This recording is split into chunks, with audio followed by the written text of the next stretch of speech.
Praise the Lord అండి. ప్రభు పేరిట అందరికీ వందనాలు. ఈ రోజుల్లో చాలామంది ఈ లోక సంబంధమైనటువంటి చదరంగంలో చిక్కుకొని చాలా ఇబ్బందులు పాలవుతూ ఉంటారు. దేవుడు మనకి స్పష్టంగా క్లియర్గా చెప్పాడు లేఖనంలో. ఏమనంటే, మొదట నా నీతిని రాజ్యాన్ని మీరు వెతుకుడి, తర్వాత మీకు అన్నీ అనుగ్రహింపబడును. ఈ లోక సంబంధమైనవి పరలోక సంబంధమైనవి కూడా మీకు అనుగ్రహింపబడును అని చెప్పని ప్రభువారు మనకి లేఖనంలో స్పష్టంగా చెప్పారు. ఆయన ఏం చెప్పాడు? ఆయన నీతిని రాజ్యాన్ని మొదట వెతుకుడి అని చెప్పని అడిగాను. ఏమి తిందుమా, ఏమి త్రాగుదుమా, ఏమి ధరించుకుందామని చెప్పని ఆలోచించకుండా ఆయన నీతిని రాజ్యాన్ని వెతకమని చెప్పి అన్నాడు. ఇవన్నీ మీకు కావాల్సిన, ఇవి కావాలి అని చెప్పి మీకు తండ్రికి ఇవన్నీ తెలుసు. మొదట నా నీతిని రాజ్యాన్ని వెతకనని చెప్పి అంటున్నారు.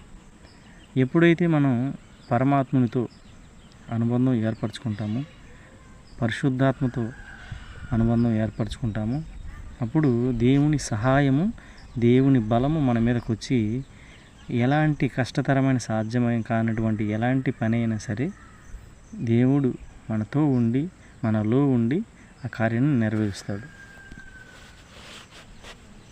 దేవుడు నాకు ఇచ్చిన చిన్న పాట ఇది. 2 days బ్యాక్ ఇచ్చిన పాట ఇది. జీవితమొక చదరంగం, శుద్ధాత్మతో పొందర అనుబంధం. జీవితమొక చదరంగం, శుద్ధాత్మతో పొందర అనుబంధం.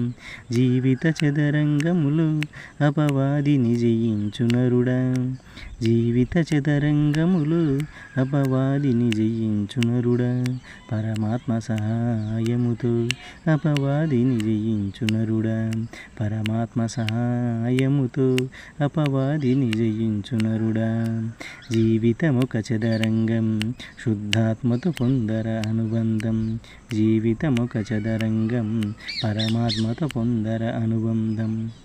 పరమాత్మతో మనం అనుబంధం ఏర్పరచుకోవాలి, ఆయనతో రిలేషన్షిప్ మెయింటైన్ చేయాలి.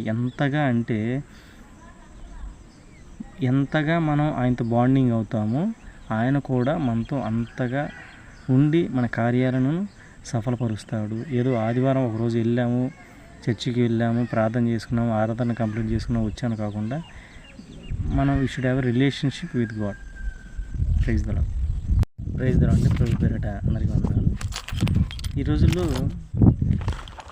అర్బనైజేషన్ వచ్చిన తర్వాత చాలా వాటికి డెవలప్మెంట్ అవ్వటం వల్ల ఫెసిలిటీస్ అంటే ఎట్లా అంటే ఒక ఊరికి కావాల్సిన సౌకర్యాలు వస్తూ ఉన్నాయి. సౌకర్యాలు పెరుగుతూ ఉంటే దానికి సంబంధించి ప్రభువారి సన్నిధానాలు, మందిరాలు ఏర్పాటు అవుతున్నాయి, బాగుంది.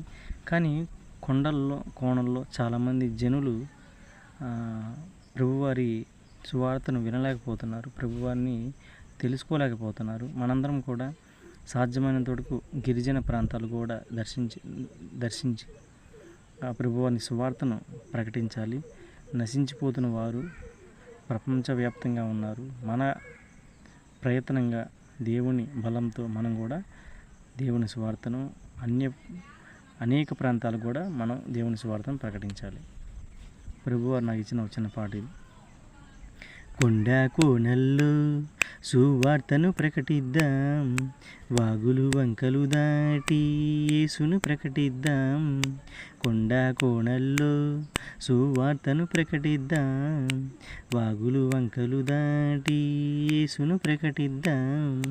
నశించు వారి కొరకు ప్రభువుని ప్రకటిద్దాం, ఆత్మల రక్షణకై సువార్తను ప్రకటిద్దాం. నశించు వారి కొరకు ప్రభువుని ప్రకటిద్దాం, ఆత్మల రక్షణకై సువార్తను ప్రకటిద్దాం. కొండ కోనల్లో సువార్తను ప్రకటిద్దాం, వాగులు వంకలు దాటి యేసుని ప్రకటిద్దాం. సర్వ సృష్టికి వెళ్ళి సువార్తను ప్రకటిద్దాం. ప్రభు అయిన యేసుక్రీస్తు వారు మనకి స్పష్టంగా లేఖనం చెప్పింది ఏంటంటే, మీరు సర్వ సృష్టికి వెళ్ళి సువార్తను ప్రకటించుడి. మీరు ఓన్లీ సిటీస్లోని సువార్తను ప్రకటించండి, ఓన్లీ డెవలప్డ్ కంట్రీస్లోనే స్వార్థను ప్రకటించండి, డెవలప్డ్ ఏరియాస్లోనే స్వార్థ ప్రకటించి చెప్పాల. మీరు సర్వ సృష్టికి మనందరం వెళ్ళి దేవుని స్వార్థను ప్రకటించాలి. Praise the lord.